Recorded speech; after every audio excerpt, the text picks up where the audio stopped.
It's a very good afternoon. It is Niall Boylan with you for the next hour or so, and it's going to be quite contentious today because, of course, we're talking about these riots, not just across the UK and Ireland, but many other countries across Europe as well, and the United States too, when you look at what's happening on the border in Mexico. But there's a question we want to ask you and the question today is, why do you believe world leaders, including our own leaders and Minister for Justice, Minister for Integration, and our own Taoiseach, seem to be ignoring the people? Now, according to Grip Media, a new Red C poll has found that 72% of Irish people believe there should be very strict limits on the number of immigrants coming into Ireland. That figure hasn't really changed over the last 2 years, by the way. It was kind of 75, 76, 72. It's dropped a tiny little bit, maybe after the election, I don't know. While more than a fifth of voters believe politicians support increased immigration to bring in obedient voters who will support them in future elections. So in other words, what they're essentially saying is a fifth of the voters that, politicians are not really listening to us anymore. They don't care. They're going to go and do it anyway because they support the whole idea. In other words, people believe the politicians are lefties. In addition, only a third of those polled agreed that politicians were trustworthy. So 2/3 believe they're not trustworthy, while 51% said that special interest lobbyists, NGOs, have too much influence over Irish politicians. What was also kind of quite astonishing in this poll as well, almost a third of voters believe in a number of different conspiracy theories, such as the Great Replacement theory and secret medical trials on citizens. That was according to a new survey. This was a Red C survey. Also, what I found interesting is when asked if they agreed with the statement that my community would suffer if it were to house international protection applicants, a significant difference was observed in voters according to social and economic class, with just 38% of the more well-off voters agreeing, while 47%, what a big difference, of others believing the statement to be true. Overall, 45% agreed with the statement, while only 28% disagreed, and 20% neither agreed nor disagreed. So it's quite clear that those who live in the leafy suburbs care less about the whole situation, where it seems to affect working class communities more. Over a fifth of voters, 22%, told the survey they believe the establishment is replacing white people with non-white immigrants, and that the elected officials want more immigration to bring in obedient voters. That's the stats. I know that's a lot of numbers for you here, but to talk a bit more about those numbers and to find out why it is we believe politicians are not really listening to the people anymore, I decided I'd speak to the person who put that article in, John McGurk from Grip Media, and he joins me. Don't forget, by the way, you can get involved in this if you want to text or WhatsApp at any stage at 085 100 22 55. John, good afternoon to you. Good morning, Niall, or good afternoon, rather. I wasn't the one who wrote that article. I'm the publisher of it, but I'll write more about it myself, I think, tomorrow, because the figures are fascinating, aren't they? They are. And what I find most fascinating, by the way, is the classism in it. So, people obviously who are more well off kind of care less about the whole situation and probably not affected by it because when they're not seeing them being moved into their areas, I suppose, more than anything else. So that's it. But I want to just get to the nub of the problem here. We've watched what happened, of course, the tragedy that happened the other day in Southport. We've watched the riots in Southend. We've watched the riots in Leeds. Last night there was more riots in London. People running around brandishing knives and all sorts of things. We've seen the protests here in Coolock. We've seen the protests all across Wicklow. We've seen protests in Dundrum, of course, in Tipperary, and that will continue to go on. And yet, Grip Media have tried their best to interview Roderick Gorman and many other leaders in this country as well, and they seem oblivious to what's going on. I don't know whether they're oblivious, whether they're in some sort of little bubble, but they just don't seem to want to communicate. Roderick Gorman said they are communicating, they send a team out, they talk to the local communities, but they're not really communicating. What they're saying is, this is what we're doing, we're telling you exactly what we're doing, and if you don't like it, tough. So why are they not listening? It's a fascinating question. To which there are a whole myriad of possible answers. But I think the one that strikes me is that Finn McRedmond has an article in the Irish Times this morning in which he says that events like Southport, they don't create these fault lines in society, they expose the ones that are already there. And that what you're seeing breaking out onto the streets in Britain really is the eruption of something that's been developing over a number of years/decades. Which is this slow erosion of a connection between the politicians on the one hand and a large section of the population on the other. Now, in Britain, of course, they have an electoral remedy for that, which is to vote for the Reform Party led by Nigel Farage. And they did very well in terms of votes, though not seats, at the most recent election. But, if you look at the vote they got, that's 17-18% of the electorate. So I can't remember the precise percentage, but a substantial chunk of the electorate actually voted for them. The result was they have almost no representation in Parliament and they're entirely locked out of power. Now, I think if you look at that at a similar situation here in Ireland, Niall, I mean, if you add up the vote that you got in Dublin with the vote some of the people maybe to your right got in that election, you get a similar percentage, close to a fifth of the electorate who voted for candidates, and yet there's no representation of those views in the European Parliament. Very little representation of them in the Oireachtas, and people who vote that way and express those views are entirely locked out of power. Now, we are told we have a system that is democratic, that represents the views of the population, that gives you a voice in how your country is governed. But for whatever reason, across a large swathe of the West, and particularly in both Britain and Ireland, there's a chunk of the population that aren't represented at all in the political sphere at all, except if you take maybe a couple of lone voices like Matty McGrath, Carol Nolan, who are independents without much sway at all. So you've got a huge chunk of the electorate for whom politics increasingly holds a decreasing relevance, and therefore they're asking, well, what's the point of voting? Do these politicians really represent me? No matter if I vote, it doesn't make a difference. And therefore, are there other answers? And for some of those people, though by no means all, the answer is to express their rage in a different way. I mean, we did see the protests here in Ireland recently, in Coolock. And look, protests are always going to have a percentage of people who are head cases who are there just to cause trouble, and we're all well aware of that. But the vast majority of people who are protesting are not like that. We saw the protest the weekend in London, the one organised by Tommy Robinson.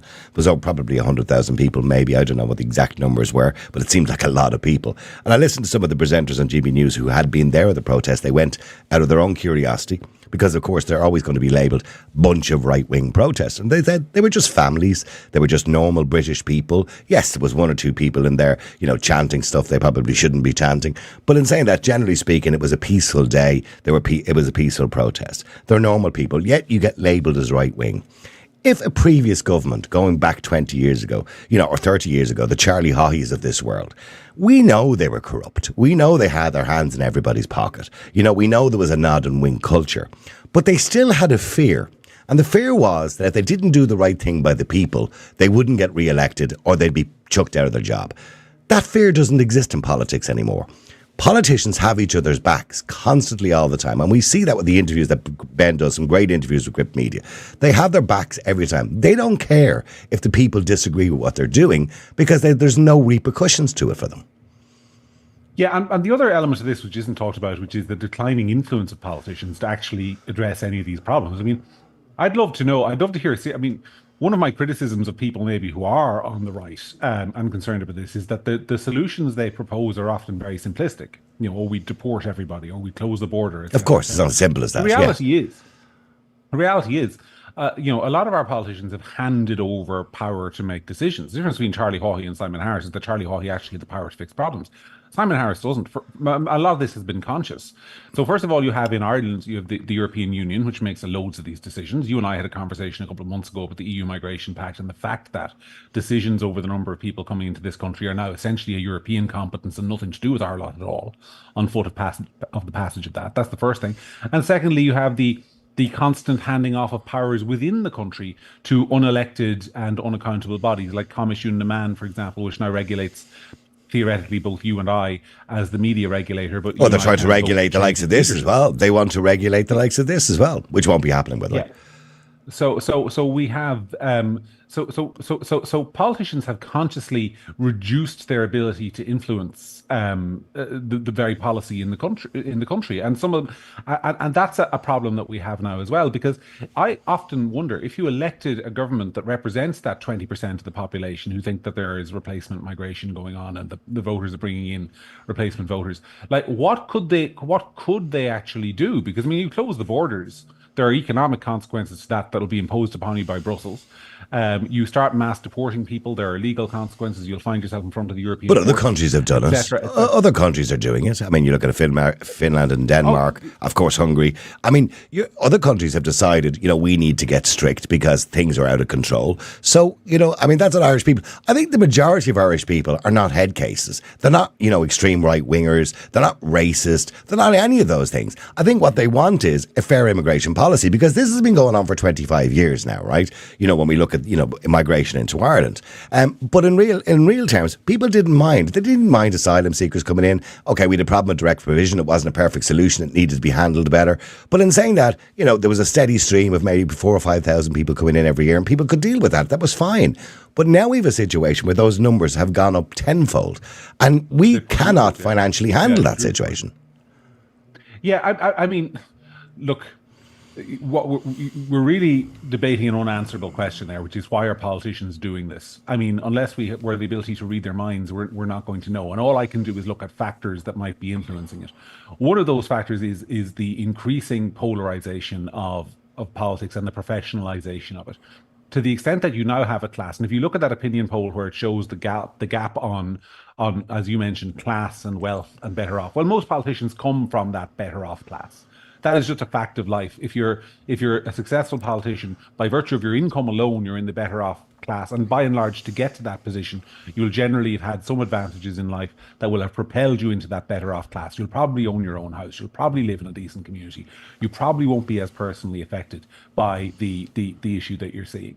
And often the people that you're representing, or the people who are the most reliable voters. I mean, if you look at elections, for example, and you look at the differential turnout between Stillorgan, where Fine Gael won 51% of the vote, and Darndale, where they barely got any votes, people in Stillorgan turn out more and vote in greater numbers. So there's an incentive to listen to that community. And then there's the classic old class warfare, which has mutated in the age of the internet into this concept of high status and low status opinions. So a high status opinion are the opinions you find in academia, which is by and large driving a lot of this. So it's the kind of like, we shouldn't send criminals to jail, we should rehabilitate them. Prison just punishes people and takes away their opportunities. So we should let more people out. And that is the policy that we have. The low status opinion is hang them and flog them. But you also mentioned, would argue that the low status opinion is correct. But you also mentioned there as well. Sorry for interrupting you. You also mentioned there that there's an economic benefit to having people coming into the country and replacing the population to some degree, which 30% of people believe is happening, and because we have a low birth rate of 1.5 children. And going on to the future, that's unsustainable, and I get that. And we need to encourage skilled workers to come to Ireland to be involved in our hospitality, health service, all those kind of things, because I'm not going to conflate the two like the politicians do.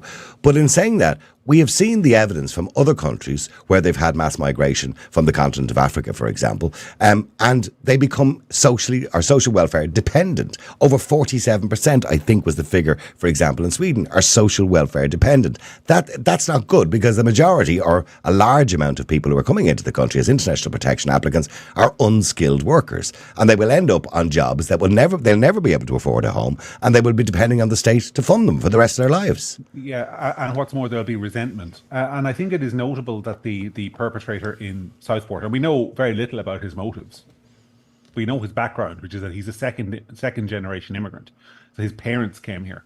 And I think it's notable if you look across the continent and you look at particularly Islamic radicalization in France and Belgium and Germany to a lesser extent, this generally always happens in the second generation. So it is in Paris, for example, most of the people who perpetrated the Bataclan attacks, they were Algerian, weren't they? Yeah, second generation. Were second generation migrants, and I think that is not a coincidence, because I mean, in the West, in Ireland, we are remaking the mistakes we make. So the government's great moral crusade of the moment is to take a bunch of people from Africa and stick them in a disused factory in Coolock. And they regard that as compassion. That is the good thing to do. That is the side the goodies are on, is loading people and putting them into a factory. Now, I suspect that the descendants of those people, if the government is successful in that policy, might not regard the fact that their ancestors were shunted into a factory in Coolock as evidence of the Irish state's love for them. And I think that's what's happened in Belgium and France. You've got these people who've come in, were taken in because, we have to take everybody, it's the compassionate thing to do, and then the government treated them like a problem to be dealt with, and their children grew up not feeling French or Belgian or Irish at all, but feeling like discarded refuse in that society, and hate the West, rebelled against it. And so hate the West. You create and embed social problems over time.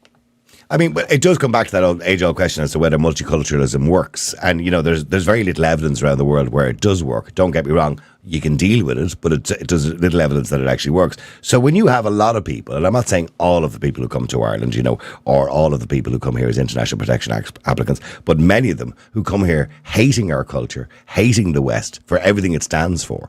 I mean, as you rightly said, when you get to second generation, that's going to be a problem because it's great resentment. Yeah, well, multiculturalism is ultimately an American idea, isn't it? It's an American idea because they're the one society who would argue that they've made it work.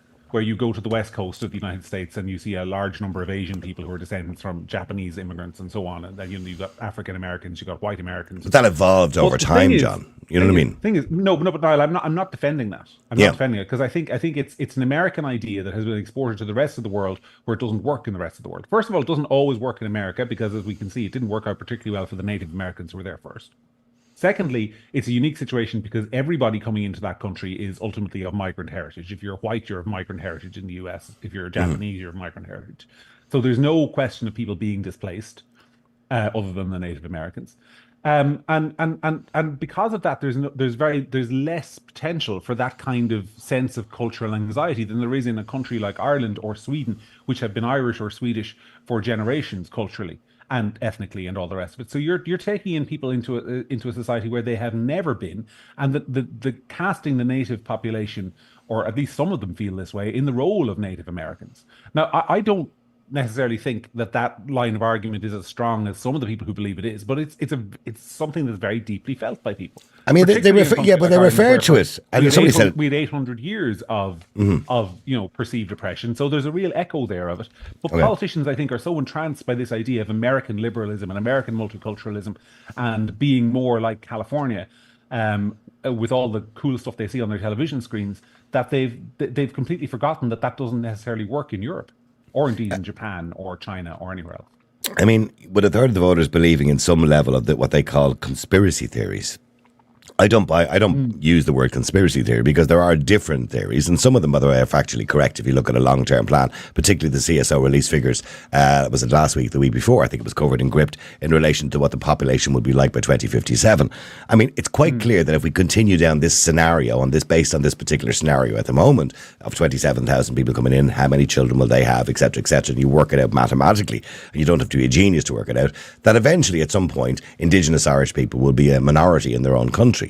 But so that's not a theory, that's a fact based on the current scenario. So in relation to that, and I spoke to somebody yesterday about this, and his argument with me, well, he was a lefty, and his argument with me was, why do you have a right to protect Ireland's identity and to protect Ireland's culture and Ireland's tradition? Well, so do we have a right to protect it? Because he was saying, so what? That's the way the world is moving. It's progressive. It's changing. You know what I mean? We have to just accept it. That's the way the world has always been. I think the simplest way to answer that is that we have a duty to examine the consequences of it. Because I think his answer would be very different were the reverse happening. Were it, for example, the culture of the unknown tribes in the Amazon rainforest were being exterminated. For example, I'll give you a good example. There's an island off India. Do you remember the island off India where 7 or 8 years ago an American missionary went to and he was killed on the beach by the natives on the beach? Do you remember that? Yeah. Yep. And the argument is that you can't go to that island because their culture is worth preserving, even though that culture doesn't have electricity, doesn't have any of the amenities of modern. It was life, also to do with diseases as well, wasn't it? They've never had viruses or diseases. Yeah. Exactly.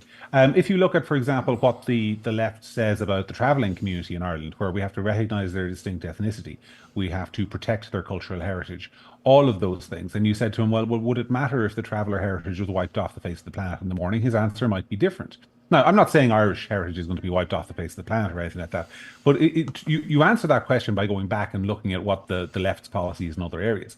But even then, you have to take the theory of it all, because that's a theoretical argument. You take the theory of it all out, and you look at the practical consequences of what's happening, you look at it in practical terms, and you say, these are the early echoes of what we're seeing in Southport and in London and in the Dublin riots of last year. Is this going to get better? Are people suddenly one day going to wake up and listen to your left-wing friends saying, oh, well, it doesn't really matter, and go, oh, he was right all along? No, they're not. You have to deal with people as you find them. That's the first thing. And the second thing is in relation to this. There's the reason that we're having replacement immigration, and I put it in scare quotes because it's both a real thing and a fantasy. I think it is a fantasy that this is a deliberate policy to racially erase the Irish. I don't think that's the case. But I do think it is a deliberate policy to demographically replace the Irish because we're having declining birth rates. And so politicians are congratulating themselves and patting themselves on the back for finding a solution that will avert a pension crisis as they. I was going to say that, yeah. But would the better solution for politicians not to encourage people to have more children? They do say that, and that is part of Project 2040. But a lot of people might wonder, well, why aren't you addressing the problems that make that policy necessary? Why aren't you doing more to support Irish families who might ideally wish to have more children but don't feel that and afford a house for those children? Yeah. I mean, and that's what we should be doing. We should be making, the reason we're only having 1.5 children is because two people have to work now to afford a mortgage. And even at that, they can't afford a mortgage, probably in Dublin City or anywhere else.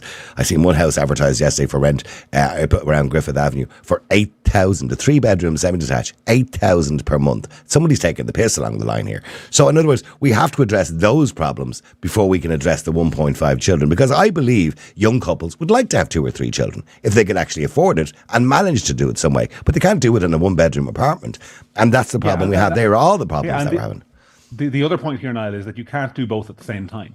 So you can't fix the housing crisis and constantly increase the population at the same time, because you'll be like a man trying to bail water out of a boat with the hole in it. But John, I watched coming in. Sorry. Go ahead. So you can't do both. So you can't fix the housing crisis and constantly increase immigration. That's basic mathematics that our politicians seem unable to get their heads around. And they genuinely believe, because they've got useful idiot economists who will tell them performatively in the pages of the Irish Times, immigration and housing are not connected. That is nonsense. They are clearly and absolutely connected. Evidently connected. So you have this kind of dual imperative where they're trying to solve a housing crisis and an immigration crisis when one is making the other worse. And it's such muddled thinking. But I think they're kind of caught in a position where culturally and socially, they don't feel like they can now. It's like backing a person up against a wall. They don't feel that they can admit that they were wrong. And so they're going to damned if they're not going to try and make this work come hell or high water. And so we're all caught in this trap. Yeah, but they won't even enforce the current legislation that we have. They don't even enforce the laws we have. Well, exactly. But the other thing is we lack politicians who are able to hold them to account, because it comes back to what I said at the start of this conversation. You have 20% of the electorate who are casting votes, and because of either the present company excluded, the quality of the candidates, or the quality of the platforms, or the number of candidates running for various parties, there is no electoral representation in the Oireachtas that can hold them to account. And oftentimes the candidates that are running, or the solutions being proposed on the other side are so radical and so extreme that they're turning off a critical mass of the middle ground voters. So you're not getting people holding them to account in a coherent and logical way. Michael McNamara was doing it when he was in the Dáil. He's now gone, but he was only one voice. Matty McGrath has only one voice. So it comes back to Michael McDowell was doing it as well, but I think he's turned exposing the intellectual emptiness of this agenda.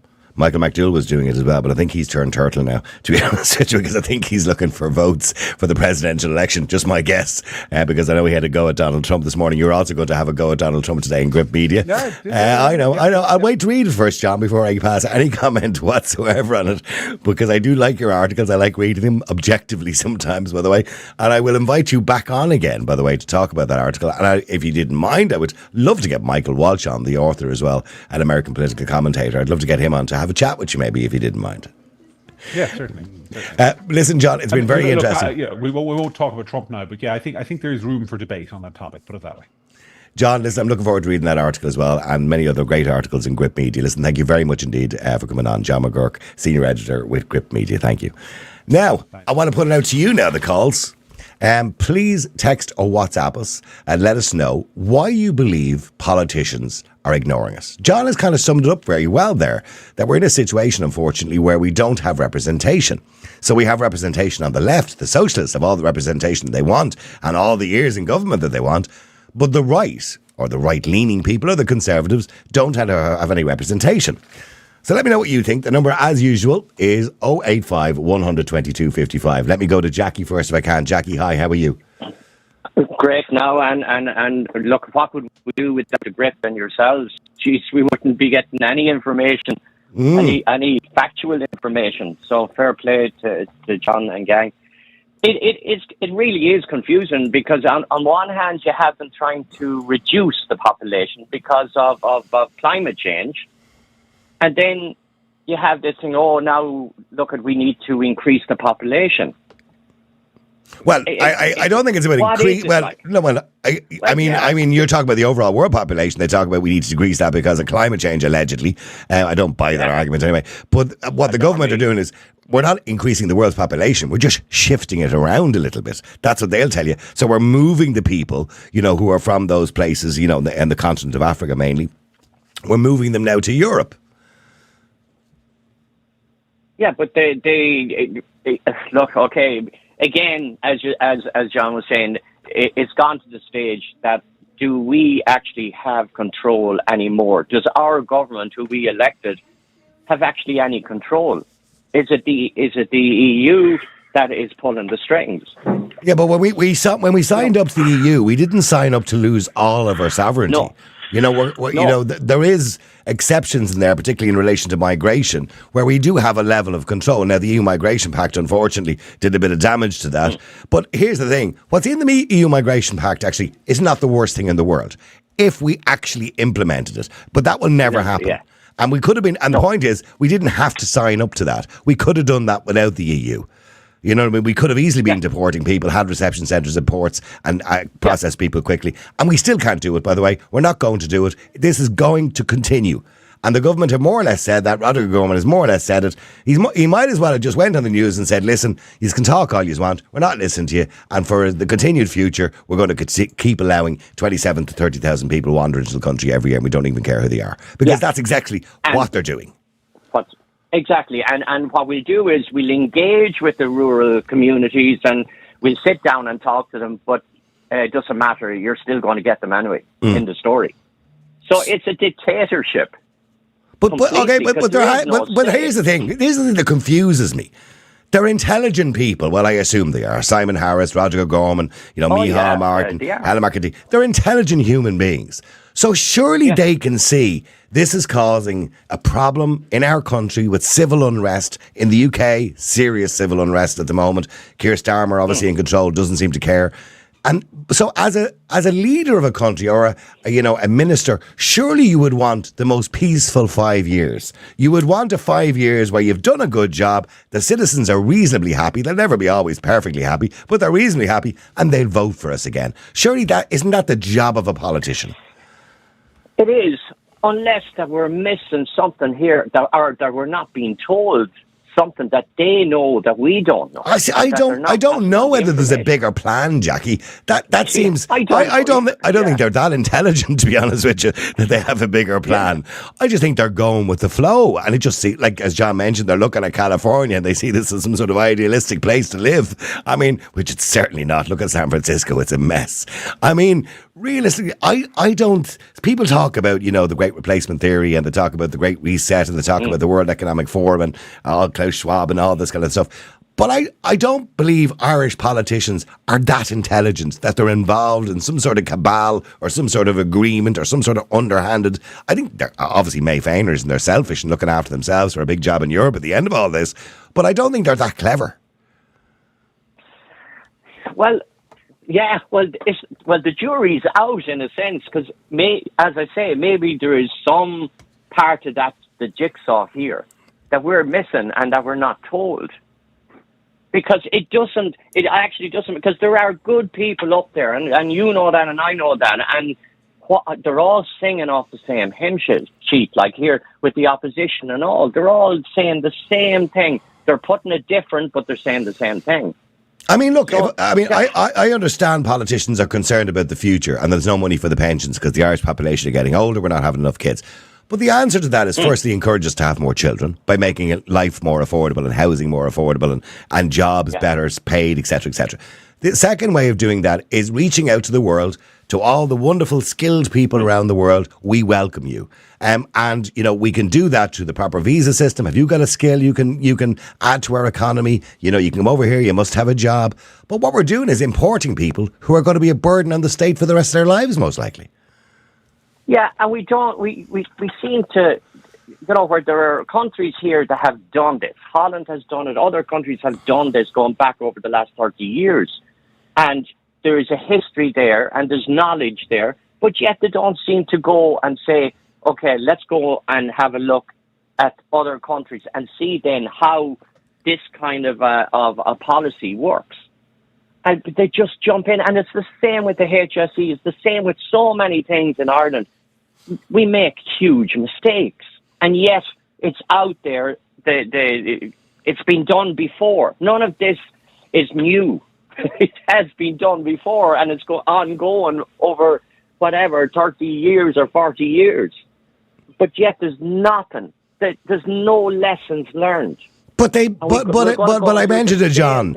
You go back to Bertie and Charlie and all the rest of them, right? But particularly the likes of Charlie High. Corrupt as hell, right? Taking backhanders, brown envelopes in their pockets, all sorts of stuff, right?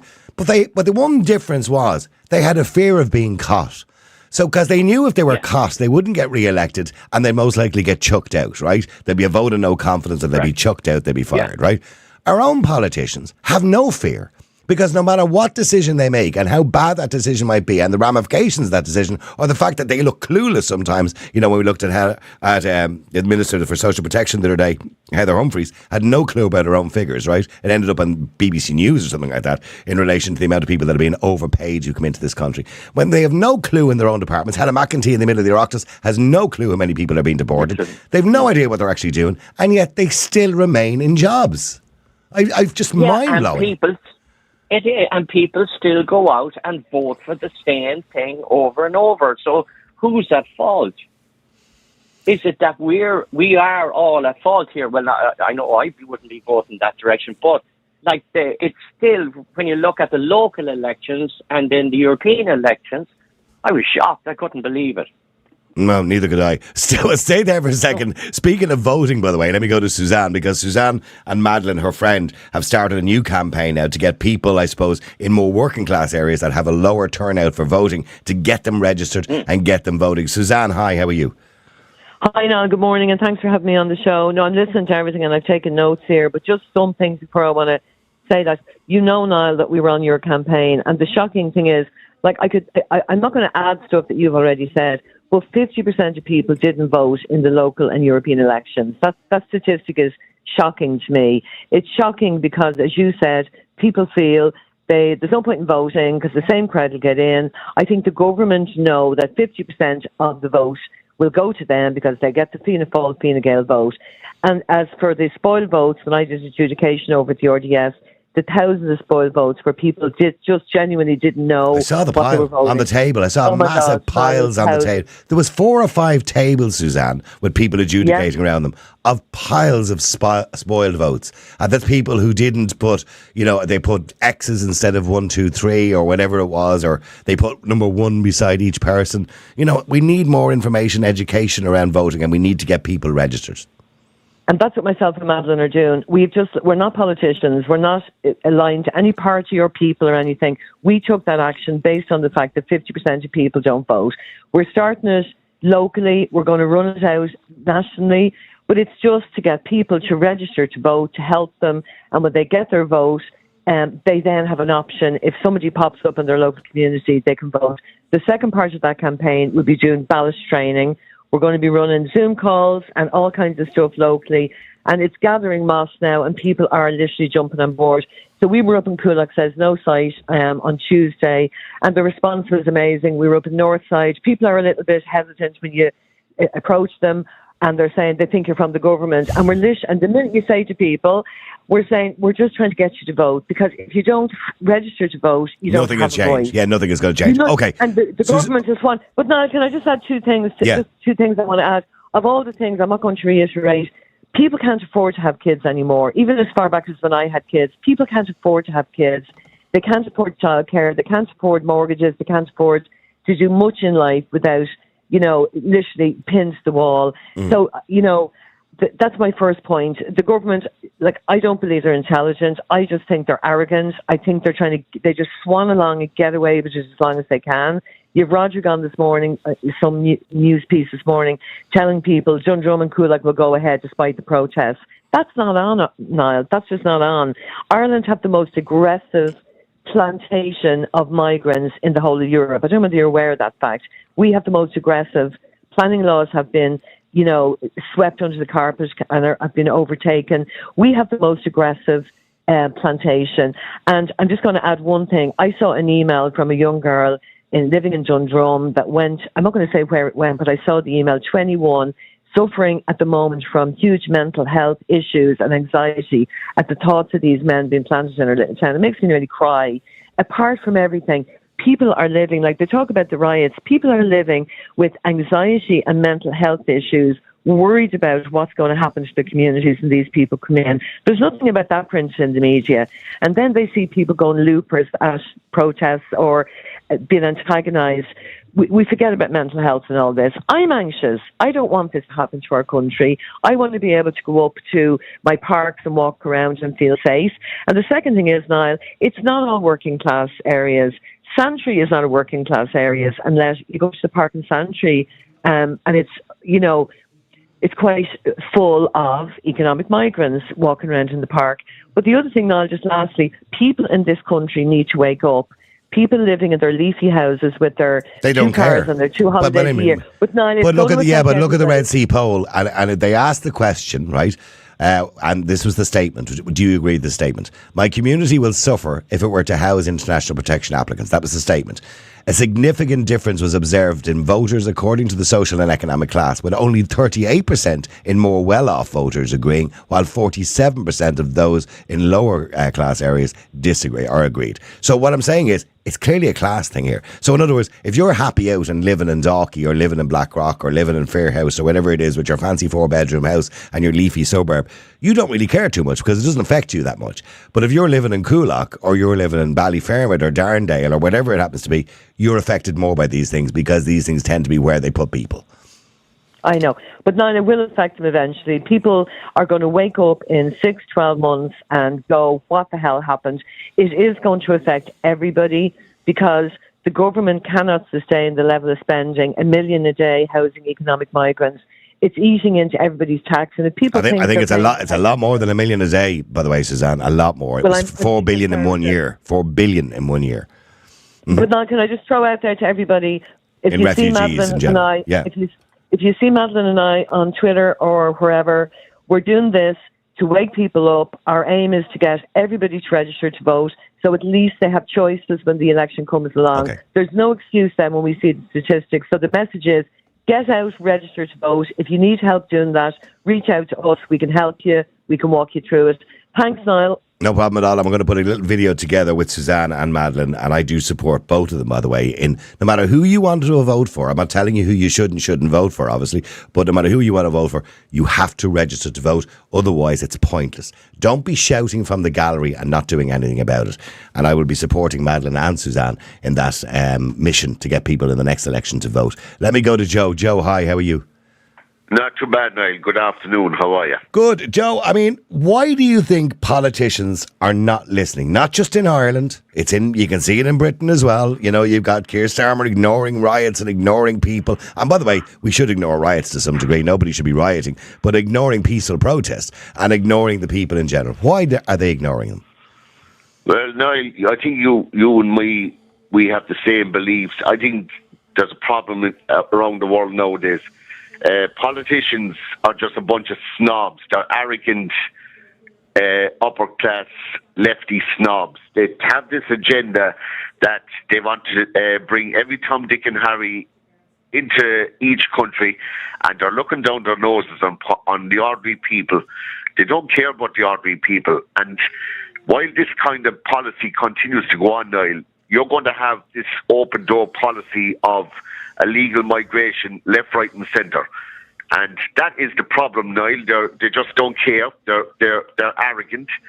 It doesn't affect them because they see this as some sort of a kind of a, what would I say, a sort of a get-out clause like that. They just put in as many people as possible so that, you know, it's taking off the pressure off their hands, like, you know. Mm-hmm.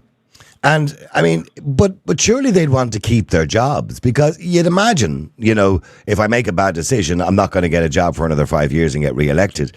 So surely that would be part of their mission is to keep their job. So you'd imagine you'd want to, at some point, start listening to people. Well, you would, Niall, but you saw there in the recent European election and the local election, the same cronies got back in, and I know now a lot of people in this country have very forgetful memories. You know, they have sort of national amnesia, and you saw the likes of the same parties getting in again. And, you know, the sad thing about it is, Niall, and I don't agree with violence, but until politicians start to wake up, not just in this country, but all over the world, you're going to have a lot of this anarchy going on left, right and centre. And it's not going to stop, because the problem is you have the likes of Keir Starmer, who's, as you know, we totally would be opposed to his policies.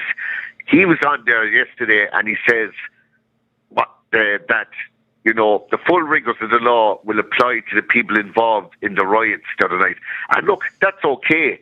But, like, when you have statements like that coming out with politicians, not only are they causing anarchy, they're actually picking a fight with these people. And that absolutely. Is I mean, if I was Keir Starmer, I was the Prime Minister of a country, I'd say, listen, the full rigours of the law will apply to these people who created these riots or who brandish knives or set fires or whatever it is.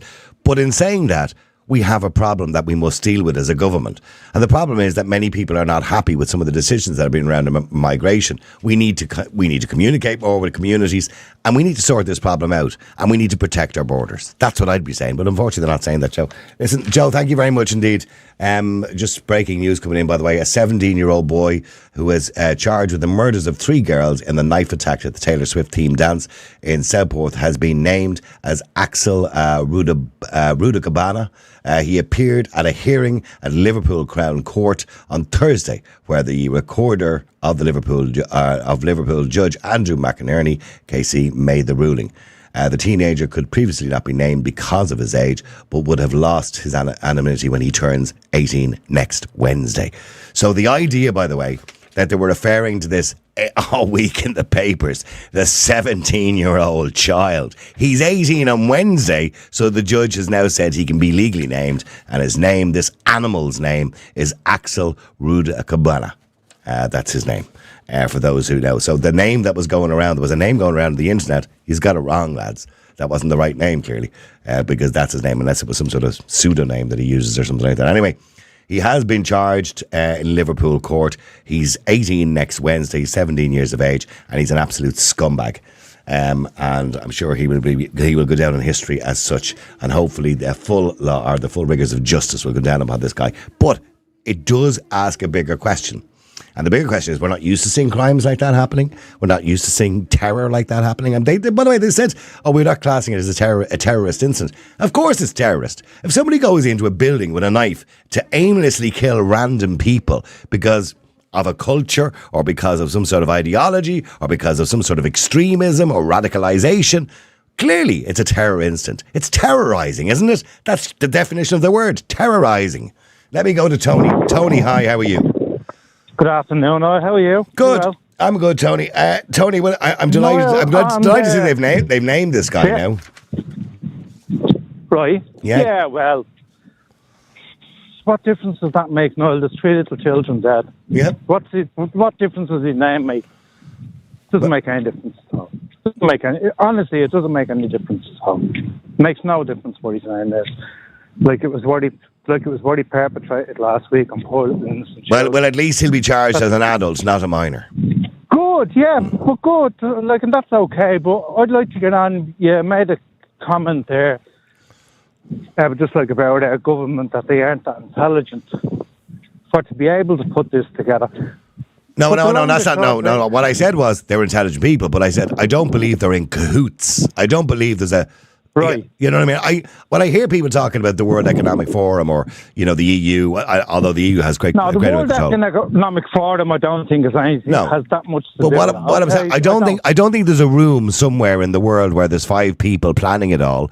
You know, I don't think that's happening. I think it's naturally happening, and our own government are too stupid to see that, and they're just allowing it to happen.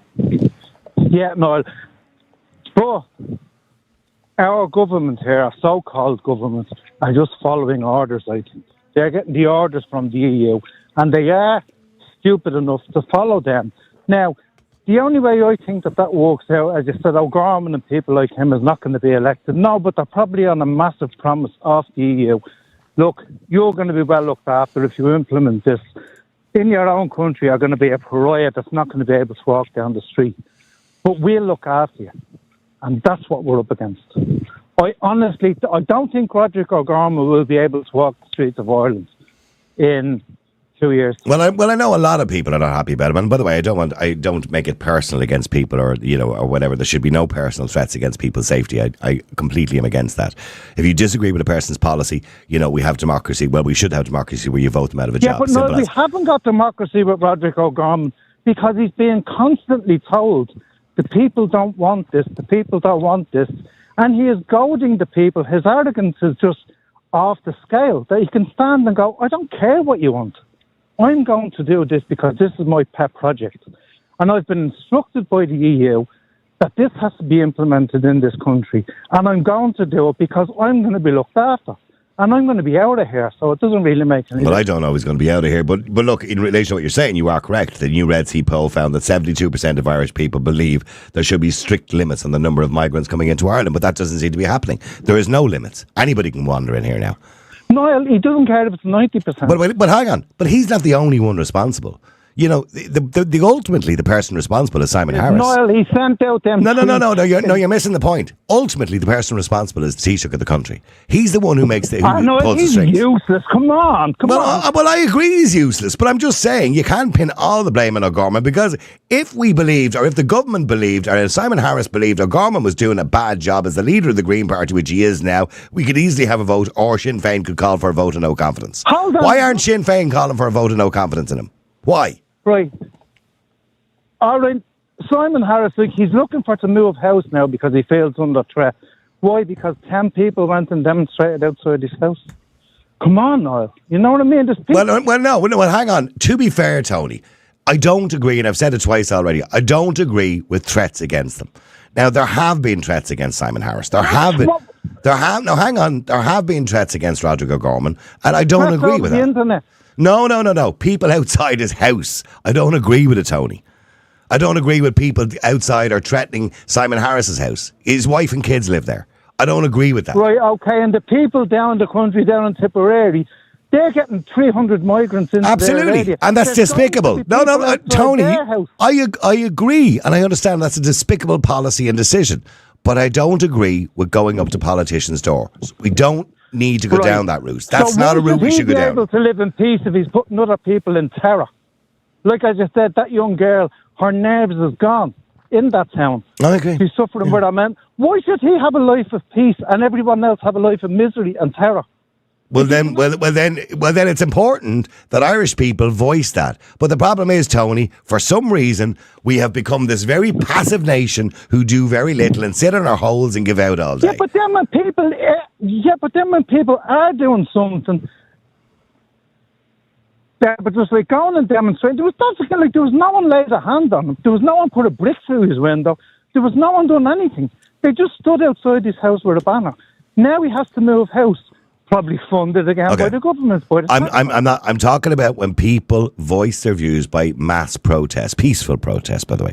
And look what happened then. The Garda attacked him with pepper spray and buttons. Okay, the Garda, now don't get me wrong, I'm not saying the Garda are not heavy-handed. They absolutely are, right? They absolutely are heavy-handed, right?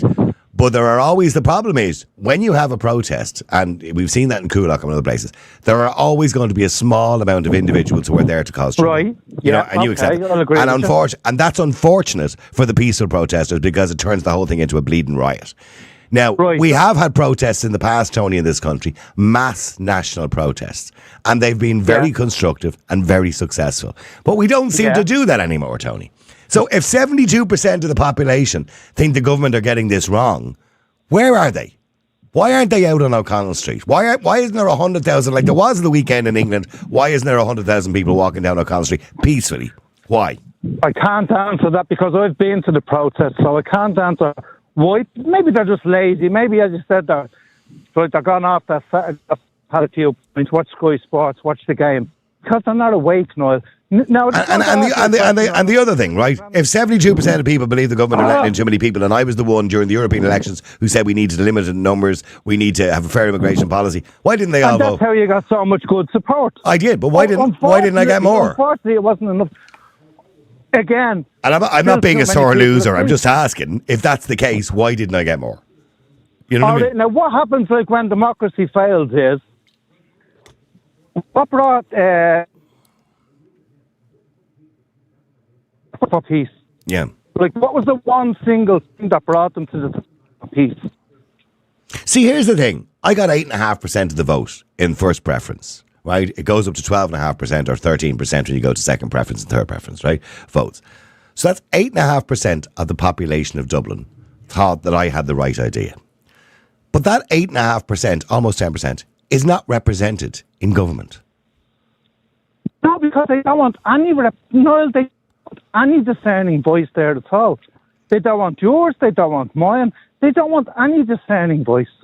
Okay, listen, I have to get through a load of people. Tony, thank you very much indeed. Let me go to John. John, hi, how are you? Well, look, it's obvious as the nose in your face at this stage, no, right? That the Irish government are at war with the civilian population. When you have Roger O'Gorman telling people, no, lump it or like it, these people are going into A, B, and C, right? Where one of the saddest sights I've seen the other night, which I thought I wouldn't see since 1969 on my television screen, is the delivery of 2 water cannons from the RUC, of course, compliments to Mr. RUC, who's in charge of the Garda force at the moment down south, and who is not wanted by even the members of that force, right? Mr. RUC himself has now given delivery of 2 water cannon to be used on the streets against the democratic Irish sovereign people, right, to blow them off the fucking streets. This is what we're... Whether you like it or not, no. The government of today are at war with the civilian population. And it's about time people got out into that thick, stupid head. No, I understand, and I hope those water cannons are never used, by the way. But I would always say to people, if you do go out and protest, try and do it peacefully. And I know you do, John. You do it peacefully. You know, it's unfortunate. Well, I tell you what this country is crying out for at the moment is that someone like... Some people don't like him, but he had a march in Dundee over the weekend and there was no problem there. There was sporadic violence after, but you'll get that anyway, probably in the Norm weekend. There's Tommy Robinson. We need a Tommy Robinson here. We need somebody that's the likes of me and all the other people that are sick shit of all these areas where all these people have been posing them, right, to get us together, right, that they can get behind this person, male or female, I don't care, right. But here's the problem is, the right... in this country, those who object to illegal immigration, and mind you, you're not allowed to use the word illegal immigration, you have to say irregular migration, bullshit, okay? Illegal immigration. Those who object to it and want a fair immigration policy, you know, there are so many different views on that, John, that they can come together. Now, I've listened to people say like you, or other people who have a moderate view or have a view of it and a fair view in most cases, I would say, and most of my callers have a very fair view in relation to it. But I've also seen some people online, I'm not going to start naming names, they're out and out racists, right? And they then ruin it for everybody because all of a sudden they put the label far right on everybody because of their views go over the top. Completely over the top. They start mentioning skin colour and all sorts of things. Well, you have, only for yourself, and like a grip which has been said today, right? I mean, I don't know where we'd be because, Joe Duffy and the rest of these people who are... Oh, you won't hear this conversation at Joe Duffy. Yeah. Well, you wonder about open hill. And by the way, RT got 725 million. We get nothing. Nothing. Yeah. Yeah, we rely solely on the donations and the subscriptions people give us. And I wish, and I'm saying this in a little bit of an angry voice, because so many people that watch this show and listen to it or download it, altogether 750,000 people either view it live or watch it or download it every single month. And yet, they won't even put their hand in their pockets and give us €1 or whatever a month, €2, anything at all. You know, it's really hard because we've got to pay bills here. You know? As was previously brought up there as well, Harris says no. The cops are advised to go into farm leave, right, because it's easier to police it, to protect, right. What does that say? That for the first time ever, the Prime Minister of this country will have to get special protection, right? What does that say about him and his government? And no, it doesn't say an awful lot, and I agree. It shouldn't be. We shouldn't be in a situation where Roderick O'Gorman or indeed Simon Harris has to get special protection because the people shouldn't be that angry. But they are angry, and you're right when Roderick O'Gorman turns around and says, listen, we're doing it anyway, you know, that really rubs people up the wrong way. He's not the only one. Keir Starmer's doing the same thing in Britain as well. Yeah, I'm trying to get to the bottom of why they would do something like that to the people. For the simple reason, look, they're being controlled. They just don't care anymore. We have no government, sovereign government anymore. And I just finishing this, give someone else a chance. This idea of people turning up outside houses, you know I've done it with me, Hal Martin and the whole lot before, right? But I never had to cover my face. The day I wear a balaclava is the day I'll be labelled as a terrorist, right? But I'm convinced, nothing will convince me more than the fact that the people that turned up outside certain politicians' home wearing balaclavas were there to destroy legitimate protesters, to put everyone down the side, and that they were undercover cops. Okay, listen, thank you very much indeed, John, for your opinions on that. Let me go to Tommy. Hi, Tommy, how are you? How are you, Niall? You well? I'm good, Tommy. Tommy, I'm still trying to get to the bottom of it. When I'm looking at the Red Sea poll yesterday, 72% of Irish people believe there should be strict limits on the number of immigrants coming into the country. That number hasn't changed in the last 2 years, realistically, right? The majority of people, mind you, this is a class thing, economic class thing, believe that they feel unsafe. My community would suffer if we were to house international protection applicants in the area. So the majority of people agree with that statement. So when we see the people feel one way, but the government are motoring ahead and doing it, why? Why? Well, we've got to look at who was representing us and who was voting. Obviously, it's middle class and upper class who benefit from migration that are voting more than working class people, because working class people have had enough and they can't be bothered. Middle class politicians, TV presenters, pop stars, sports stars, all these people that support multiculturalism aren't affected by it. They benefit from having a low wage workforce and a high economy. Especially landlords, for example. A landlord can have 4 Polish lads paying $4,000 a month. But what about the Irish electrician with 3 kids that can only afford half of that? He's pushed out the suburbs. The big problem in Ireland is being Irish isn't good enough for us anymore. We want to be European. And when we joined the EU in the 70s, we gave away our sovereignty. We gave away our currency in the late 90s. And we've now, our language is dead and our culture is dying. Look at Hungary. Hungary are trying to stop migration and they're going to charge them 200 million. And there's a good chance the president could be brought to court. So for anything to change, we need working class people going into politics. Like you said, it's a bit of a class war. But we need people that are like Nigel Farage. Guys, give him all the stick you want. But the man sticks to his guns, and people. But hold on, but we are trying to. There is an attempt to get people, for example, into power.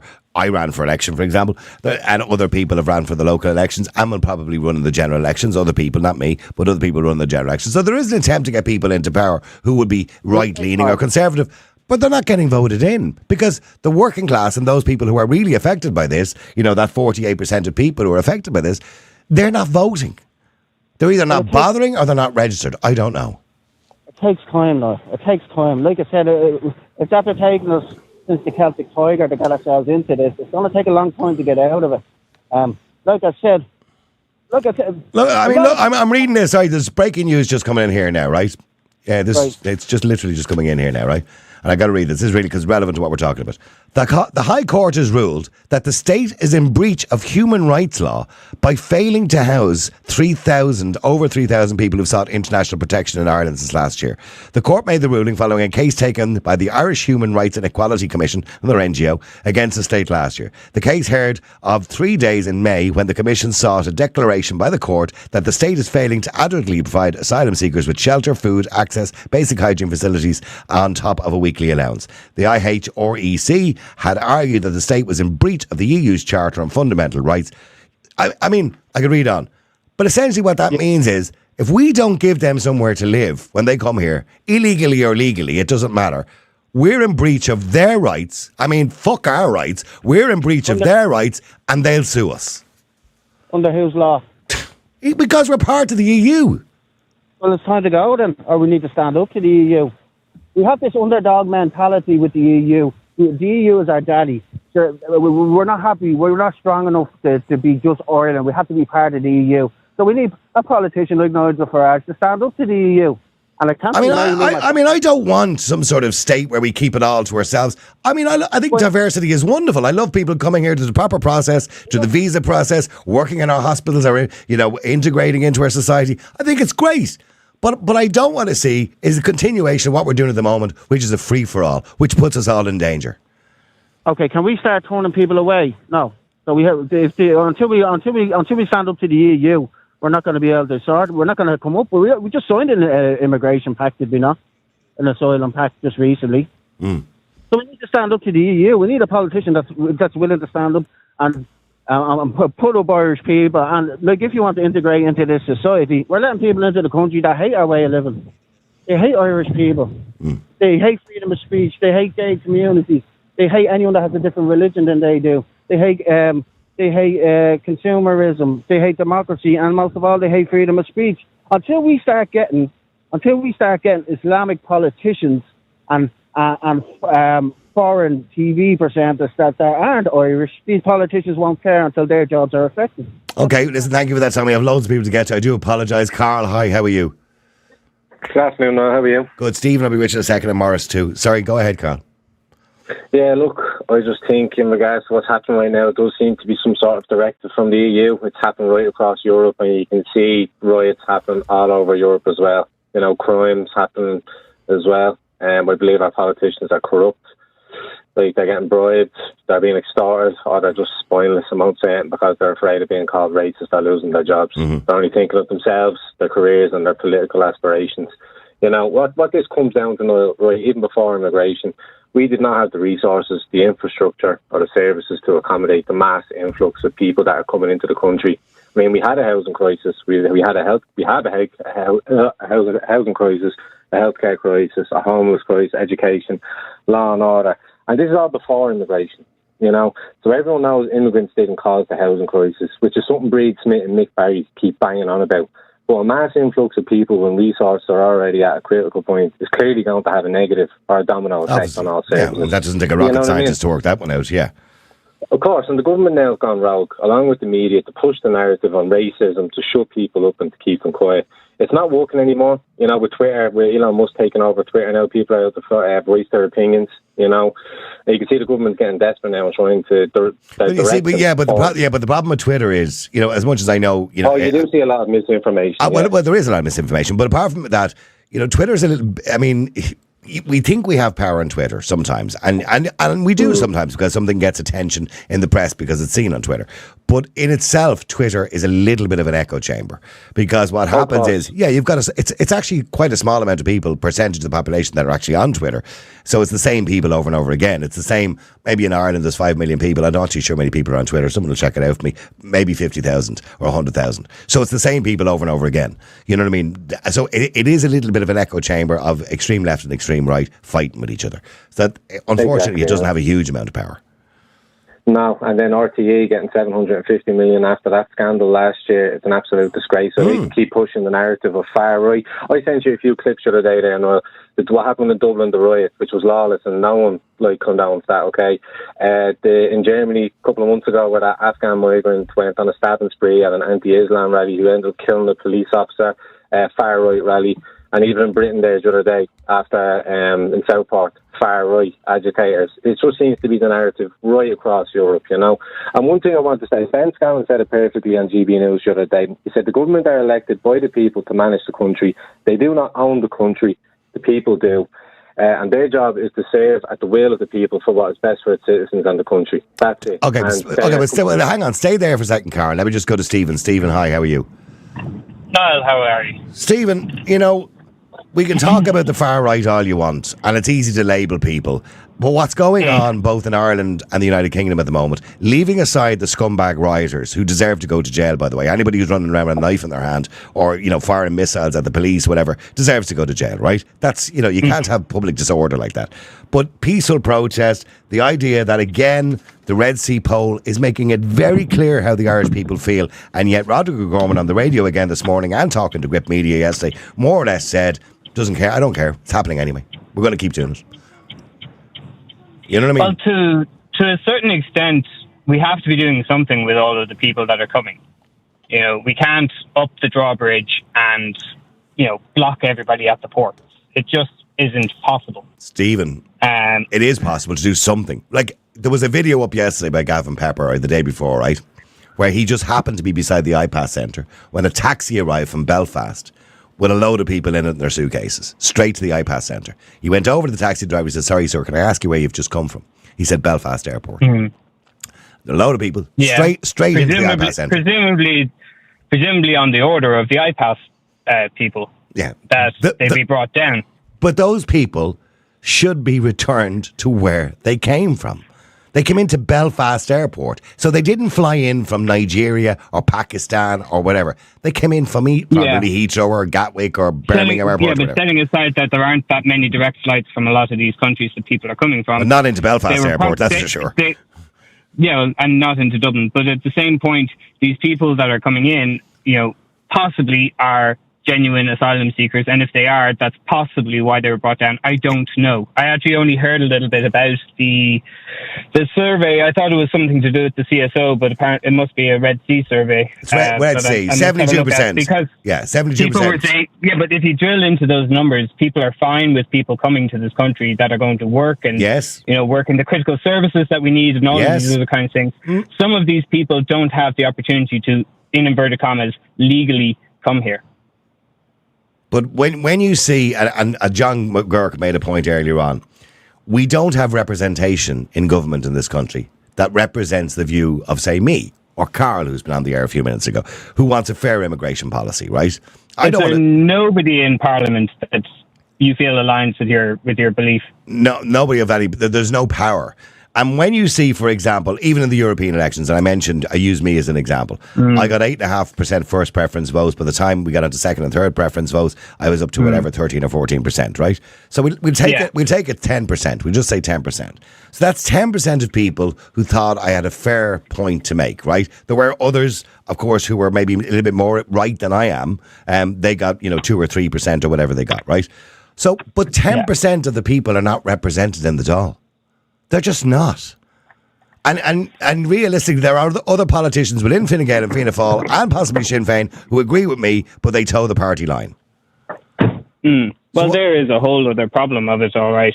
And I expect fully to see a further fracturing of the Dáil when the next election happens, because that's just the way it's going to be. Because like that, most of people, and I feel much the same in terms of the government parties, they don't represent me. They're not following things that I would like to see happen in the country that I live in, So, but at the same point, Simon Harris doesn't want to move to Farmley.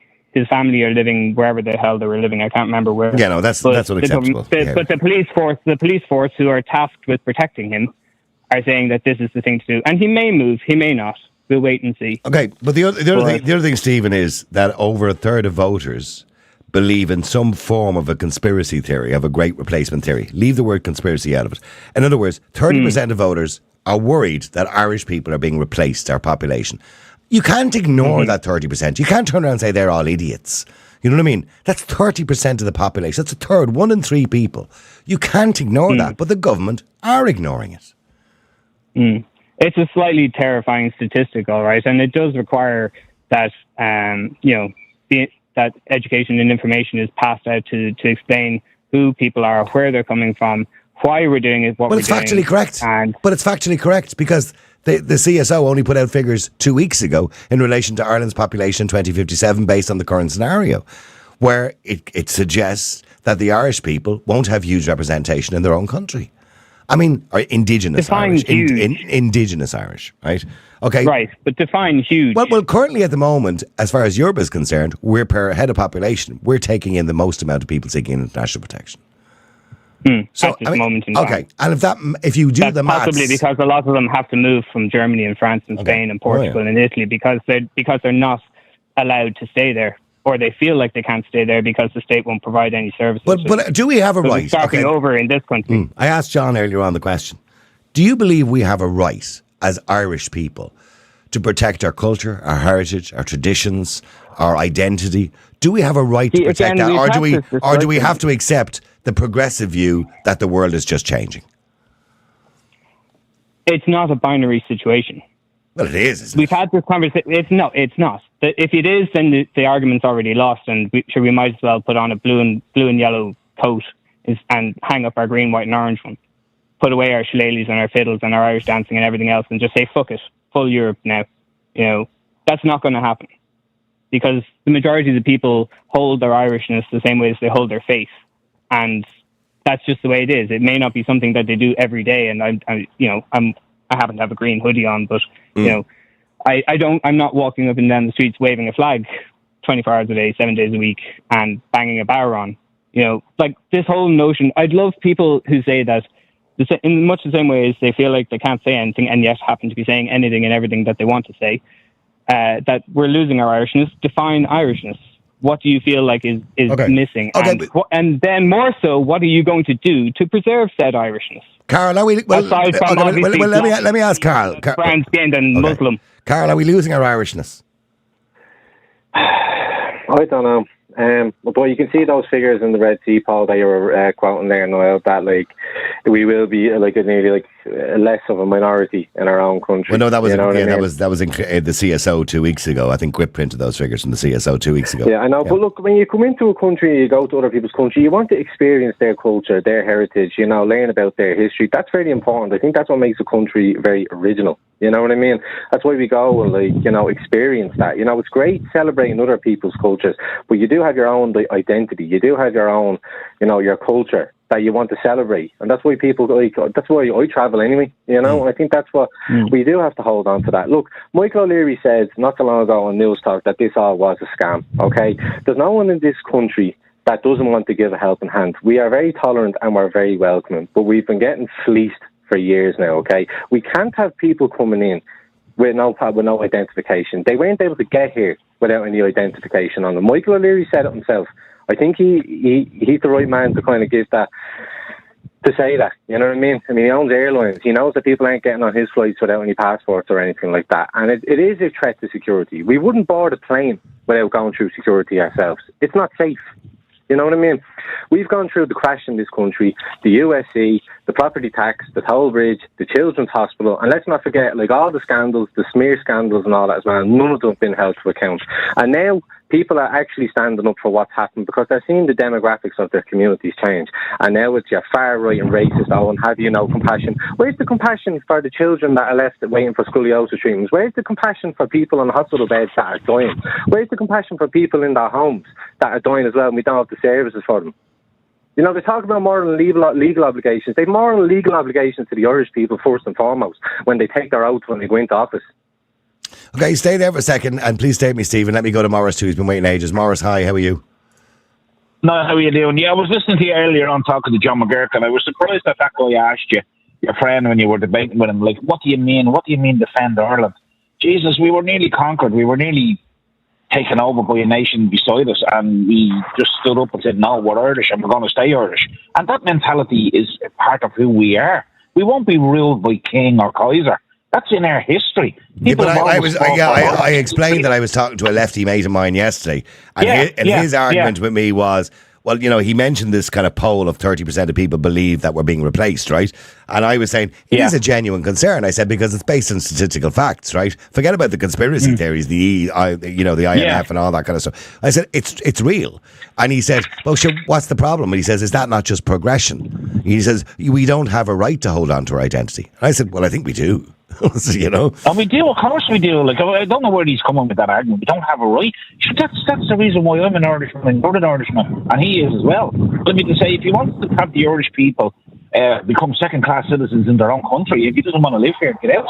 You go back with the immigrants. I think everybody should have a look at what Poland they're doing. I watched somebody from Poland the other night on the television.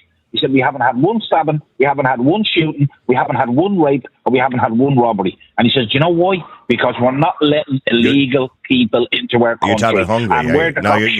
You're talking about Hungary, not Poland, was it? Hungary. No, Poland. Poland is under attack from the Belarus border. Mm-hmm. I'm watching the guards every day, the police up at the border. There's migrants all over the top of Belarus being allowed to try and get into Poland, and they're holding them off. It's all over YouTube. I know Viktor Orban said the same thing going back a while ago too. But getting back to Ireland and England currently at the moment, and Ireland and the UK, generally speaking, I mean, we are seeing civil unrest, massive civil unrest. But we're also seeing politicians who seem to be motoring on and don't care about that civil unrest. Well, they care about it from a point of view of controlling it, but they don't seem to care, about themselves and getting re-elected, because clearly it's going to affect their possibilities of getting re-elected. Maybe it will, maybe it won't, I don't know. So why do you think they don't care? Or not listening to the people? They don't care because they've had the run of the country for 5 years solid. Like I said to you before, I described it as a three-headed snake. They stole the election, they're in power, and now I've realised that 15 TDs from Fine Gael have been in power the last 13 years and not standing in the next election. Why? Because they're walking away with big, massive pensions that you and I will walk our arses off to keep them in the comfort that they're living in at the moment. England, Ireland and Europe should hold its head in shame because of what's going on. Since the 7th of October last year, 20,000 children murdered in Gaza. And then we have this spilling out into Europe and we're all up in arms over it. We're a bunch of hypocrites because we're standing by and we're watching genocide. And now it's coming on our doors and we don't know how to handle it. So we react violently. I don't agree with reacting violently. I don't agree with what was happening in the UK over the last couple of nights. People. It's the only thing they know. Yeah, well, I mean, when you see 16-year-olds running around in Southend with knives in their hand and, on the streets, fighting each other with machetes and all sorts of carry on, that's not something we're familiar with. And do you know what, Niall? Just so you mentioned that now, I'm glad you mentioned it. Southend is where my daughter lives, right? Yeah. Now, here's the look. She'd love to come home, right? There's people coming into the country being looked after because it's the EU law. My daughter can come home. Oh, sorry, you have to live here for the year before you can get a mortgage. And she's probably bringing back €200,000 with her. Do you see what I mean? Do you see the unfairness the way they treat their own Irish people? It's a disgrace. Well, it is. I mean, here's another one, Stephen. I'm going to be talking to Brendan on Monday, but him and his wife and 2 kids have a log cabin out the back garden, Stephen. And because they don't have planning to build it, and they've been turned down for retention at Wicklow, and they're just up the road from Crooksling, by the way, where there's 300 migrants. I think it's 300, literally 100 yards up the road with no planning permission. And yet he's going to be put in jail in October unless he removes it from his own land. Does that make sense? It doesn't make a whole lot of sense, no. And I know that, technically there wasn't planning permission, but the government passed laws to say that they didn't need planning permission to erect a load of tents or put, modular homes or whatever it is. So, not saying that's a good thing or a bad thing. But you're right. I think I might have actually met somebody who was in a similar situation in terms of their planning permission, had built something, and then somebody came along and said, "Oh, I didn't approve that. You have to take that down." So if it can win in the courts, great. If it can't, well, somebody's going to have to take it down. All this man is trying to do is provide a home for him and his wife and 2 kids on his own land in Wicklow. On his own land. Yeah. It's madness. I don't get it. And it's not like it's a big monstrosity. It's a like a cabin, a log cabin type house. Little flat roof, log cabin house. Yeah. You know what I mean? The basics of... Yeah, and as I said, 200 yards up the road, there's immigrants with no planning permission because the government, of course, brought in emergency legislation that they didn't have to have planning for that. But yet he does. So he's Irish. He can't build a house in his own front garden or his own garden. Or his own land, should I say. And meanwhile, the government can move in as many people as they want all across the world into buildings right next door to him with no planning. It's all illogical. It does beg the question, all right. It does beg a lot of questions. But at the same point, we have to put people somewhere, including Irish people, just as a heads up. And the 14,000 people that always get cited are people that are in emergency accommodation. Now there's probably another 14,000 that aren't, that are, couch surfing and sleeping in their cars or whatever, or pitching a tent in the local park. That's also wrong. But and as I read out earlier on now, ruling today by the High Court, that it's in breach of the human rights of homeless asylum seekers. That we now. And I've said to you several times that Ireland is in breach of several Irish human rights pieces of legislation and European and international, like trans global pieces of international legislation around disability, maternity access, social welfare, housing, a lot of other different things. Yeah, well, we're very good at creating legislation. We're terrible at fucking implementing it. By the way, we're awful at the way we treat people with disability in this country and opportunities for them for employment. It's terrible. And when I go to places like the United States and you see people with disabilities working away, be it in Walmart. I seen one guy in an electric wheelchair in his job It was only a menial job, don't get me wrong. He was collecting the trolleys, but they made the job available for him. Obviously got him this particular type of wheelchair. And made it as accessible as possible for him. A particular wheelchair. I was talking to him. They made this wheelchair for him that he can connect the trolleys to. So at least he can collect the trolleys. So, I mean, what I'm saying, they made the job. Yeah, they adapted the job for him. We don't do shit like that in this country. Anyway, we just let them sit in their houses all day. But anyway, some companies do. SuperValu and people like that do, but not at the numbers that we should be doing. Yeah. But anyway, back to the High Court, what it said about human rights in relation to homelessness. This is a lawsuit waiting to happen. So now we're going to see a situation in 20 years' time where migrants who came here are all going to sue the state, like we did for the Magdalen Audreys, the mother and baby homes and everything else, about the way they were treated when they came to Ireland. And the reason we're doing that is because we've nowhere to put them. So what we need to do is stop letting people in that we cannot accommodate. It's as simple. I agree, but that requires, an agreement within the government to, in inverted commas, up the drawbridge slightly and, be more discreet with how we screen people for coming into the country. And hire another 300 or 400 people to process them. With you, I don't see anyone in, right or left of politics that are actively going to, A, campaign on that, and B, actually follow through on it. Stay there for a second. Final caller. Let me go to Thomas. Thomas, hi. How are you? Hello, Niall. How are you, bye? Good, Thomas. What do you want to say? I just want to say, Niall, I'm here in Cork here, right, bye? I'm in the heart of Cork City, in the heart of the north side, right? We're in Blackpool, just by the Byhaven pub there, right? Yeah. There was 50 apartments went up there. There was 2 Irish people got them. Okay, that's not good, is it? I don't know that. I'm not familiar with the story, but I'm taking your word for it. But it's not good if it's true. No, it's not good. And then you had the credit union closed down, Neil.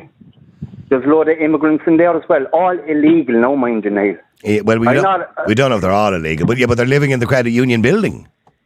They're in the credit union building, yeah. No planning permission, just put in there, Yeah, it's not the ideal situation, is it?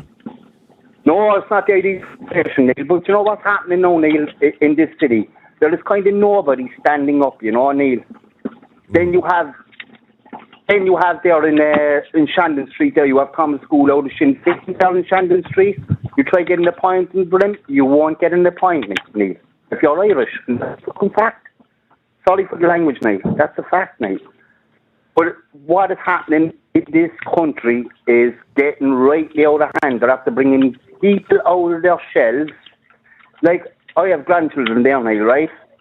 And you know what I mean? I've been in trouble with the law. Don't get me wrong, right? And I'd be saying to them there down that pool last week, this is not acceptable at all, like, to the Irish people. So they're only your friends, they're all criminals. Because was in trouble years ago, Neil. Like, how can people, you know what I mean? So that's why crime then not getting involved, because my picture will be put up by all that the criminals is doing this and the criminals doing that. But Niall, it's getting rightly out of hand down in Cork. And they tell you something else, Niall. Do you know when your dole card run out? Yeah. I had to go to the social welfare office to get the dole card. 3 hours I was waiting because there was people inside in the Cork social welfare office getting PPS numbers, no problem. Walked the North Main Street this morning. There's a mobile phone shop down there. It's whatever, you know yourself. Brand new phones. And I just said, I followed these people, but I don't know how to use a smartphone, Neil, right? Where do they go? Social welfare. Where do they go then? Off to the South Mall, onto the bus. I saw the picture yesterday in the paper of the queue outside the social welfare office from people, I'm assuming seeking international protection, because that's what it kind of looked like. Anyway, Thomas, I'm sorry I'm going to have to cut you short. I'm running out of time. Stephen, I do apologise as well. If you have anything else to say, Stephen, just on a final note, anything else to say? But in relation to the original question as to why the government are not listening, but I mean, I don't think none of us will have an answer for that. I feel like the government, I would say the government probably is listening, but wouldn't know what to do if they had a notion to do anything.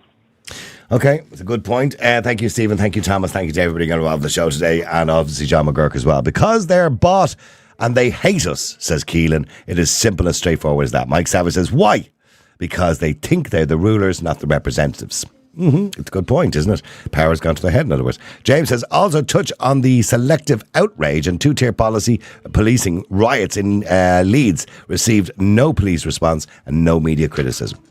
Yeah, because the riots in Leeds obviously were for a separate reason. It was the opposite side, if you know what I mean. But it didn't get as much coverage, is the point that he's making. The Big Flu says they are, and the more they do it, in relation to why they're ignoring us. They are, and the more they do it, the more people push back. The governments are there to work for the people of the countries, not to look after the third world and illegals from all over the place. They are meant to make our lives better, but they're making a living hell. I'm going to just hold that up again, just so as you read that headline in the paper there today, the hype of the High Court. That's going to come back to bite us, you know. And all these immigrants are going to sue us in about 20 years' time. They will sue us for not treating them properly. God bless them. You know, because we wouldn't give them a 3-bedroom house. Because it's not what Roderick promised them, by the way, in those tweets. He promised them their own door accommodation within, 6 weeks or something silly like that? I can't remember what it was.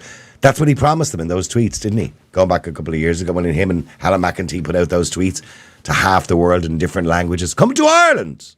We don't care who you are. We'll give you your own door accommodation. That was what the white paper about direct provision said. That instead of putting people in direct provision, we were going to offer them a house, their own door accommodation. We couldn't even give that to Irish people. At that time, that tweet went out, there was 10,000 Irish people in temporary accommodation, homeless. I don't see the Irish people, by the way, having a High Court case because they're not being given somewhere to live. It's disgraceful what's happening in this country. You have a bunch of politicians who really and truly don't care what you think anymore. They've stopped caring. It's clear. It's clear as the nose in your face. It's clear by the Red Sea poll that was out yesterday. I have it here. 72% of respondents believed that the government had lost control of immigration. Almost a third of voters believe in a number of different conspiracy theories in relation to the Great Replacement theory. They had to load it in the media because that particular piece was actually written somewhere else, not the Gript. A conspiracy. It's not a fucking conspiracy. It's true that the population is changing. And according to the CSO's own figures, by 2057, you know, the population will increase to 7.5 million people based on the current scenario. So it's not a conspiracy theory. The reasons for it might be some sort of conspiracy, but it is going to happen. It's factually correct if we continue down the road we're going down. When we see the Electoral Commission found also that 30% of voters believe that a small secret group of people is responsible, a man behind the curtain. I don't believe there's a man behind the curtain. A fifth of voters, 22%, told the survey they believe the establishment is replacing white people. I don't think we should get into skin colour. That's according to the survey by the Red Sea poll, by the way. 51% of people believe that NGOs have way too much influence. And a vast percentage of the population believe the government are not listening to them anymore. The majority of people, I think, believe the government are not listening to them anymore. They need to start listening to the people. It's going to get worse. Look what's happening in the UK at the moment. Nobody wants civil unrest. Nobody wants civil disobedience. It seems apart from the government. Because as much as they give out about the far right and the people who are protesting on the streets, they're creating the problem. They're causing what happened in Coolock. They're causing what happened in Newtown and Kennedy. And what's probably going to happen in Dundrum and Tipperary. Because they're not listening to the people. We need to stop. The idea that a family and a group of people, they didn't even look like a family, it looked like a group of people, primarily men, jumped out of a taxi straight from Belfast Airport, which had been captured by Councillor Gavin Pepper, just at that particular moment in time. And the driver of the cab admitted he just came from Belfast Airport. When they arrive in the IPAS centre, it's clear they're not asylum seekers or genuine asylum seekers. I'll tell you why. People say, how do you know that, Niall? Because they wouldn't be coming from Belfast Airport. If they came from Pakistan or India or Nigeria, there are no flights into Belfast Airport, as far as I know. You would have to get a connection from Heathrow or from Birmingham or from Manchester or Stansted or wherever it is. So they came from the UK. So the UK was their first port of call. That's where they claim asylum, not in Ireland. They should have been taken straight from the IPAS centre, put back on a minibus and delivered back to Belfast Airport to the authorities. And the authorities in Belfast Airport, we should be communicating with Northern Ireland, should be going, OK, send them back to where they came from. Where did they come from? France? They come from Germany? They come from England? Find out where they came from. They have to have identification of some description. We'll know from the flight logs where they came from. Send them back. I watched that programme yesterday, the Australian one. Nothing to declare. They take no shit from anybody. If you're not there for a legitimate reason or you're not a legitimate asylum seeker, You're going back to where you came from within 24 hours. You're processed like that. That's what we need to do. We need to get off our arses and do this properly. But the only way it's going to happen is if we get rid of Rodrigo Gorman, we get rid of Helen McEntee, and we get rid of Simon Harris. That's the only way it's going to happen. Democratically get rid of them out of power. That's the only way it's going to happen. Because they are not going to change. Do you think Sinn Féin are change? You're wasting your time. They're not change either. I don't really know what the solution is for everybody. Independents, can they work together? It's hard to know, really, isn't it? Paul Murphy and his group, that's the last thing you want. They'll make things 10 times worse. The socialist parties, forget about them. What you need is a group of independents who all think the same way. But the problem is they don't. There are some that are extremists. Kick them all out, fuck them all. You don't want those in power either. But you want people who have a fair immigration policy that will say people should be welcome to come to Ireland to work, and we should be encouraging more people to come here to work and add to our economy. But those who are genuine asylum seekers, yes, we should be trying to help them, which is a very small number of people, by the way. But the majority who come here through that process are economic migrants, and they should be deported. Simple as that. And we go back to where we were 10 years ago. That's what we should be doing. But we're not going to do that. And you know why? Because you're all sitting on your arses and doing nothing about it. It's not my fault. I ran for election. I have a podcast. I'm drawing attention to it. I'm doing this podcast every day, giving you an opportunity. Unlike Joe Duffy and RTE who get their 725 million, I'm giving you an opportunity for free because most of you aren't even paying for it. And I say that, again, angrily because we do this. There's 3 of us do this every day. We don't get bleeding paid for it. But I do it because I care. I do it because I believe these issues are really important. That's the reason I do it. But we need to pay the bills. And you don't help us. Thank you to those of you who do. There are a small number of people who subscribe to our website. And a small number of people who donate every now and again when they can. And I really appreciate it. We really do. But most of you listening right now, 3,000 maybe on Twitter, 4,000, up to 22,000 one day, 4,000 or 5,000 on Facebook, another few thousand on YouTube or whatever it is, and then the thousands who'll download it later on from Spotify and iTunes. You're not paying at all. You're listening to it for free. And that's great, by the way. We want to give it to you. We want you to be able to hear it. Otherwise, there's no point in having it. But it would be nice if you put your hand in your pocket every now and again just to help us pay the bills. Even a £5. You know, the price of a cup of coffee or something. You're happy to give RTE 160 quid of your money every year. You give Sky Television, 100 quid of your money every month. You give Netflix, whatever it is, 20 quid a month. You know, we're giving you an opportunity to actually make a difference. Something that's important, an opportunity to have an opinion. You don't even give us €1, most of you. You listen to it right now, for free. If you can help us, please go to the website, niallboylan.com. You can donate there, just a £5, whatever. Or you can subscribe. Because I can tell you now, if we don't start getting enough money to pay the bills, and I don't mean making money, I have my own job. As you know, I work in radio. The other 2 have their jobs too. We're willing to make that sacrifice. We don't care if we personally don't make any money. But if we don't get enough to pay the bills, and it is expensive to do this every day, it'll have to go. If you don't pay, you don't get change. You don't get a voice. It'll go. Because we couldn't continue to do this and pay for it all the time. So please help us to do that. The bills came in yesterday, and I can tell you now, I had to speak to the other 2 about how much money have you got spare so we can pay the bills, because we don't have enough money in subscriptions and the odd donation we get. That's what the conversation we had to have. And that's the conversation we have to have every month. Because unfortunately, people don't want to pay. And I understand everybody has their own financial difficulties and problems. I get that. But we're not asking you for much. It's a £5 or something. Anything, whatever you can afford. You know, if you can pay for it once a month, great. If you can't, just one-off donation on the website. Great. If you're, by the way, part of a big company, or you're somebody who's quite wealthy and you want to support us, you can donate what you want. Pay the bills next month. Go to the website now, niallboylan.com, if you can do that. We should be back again with you on Monday.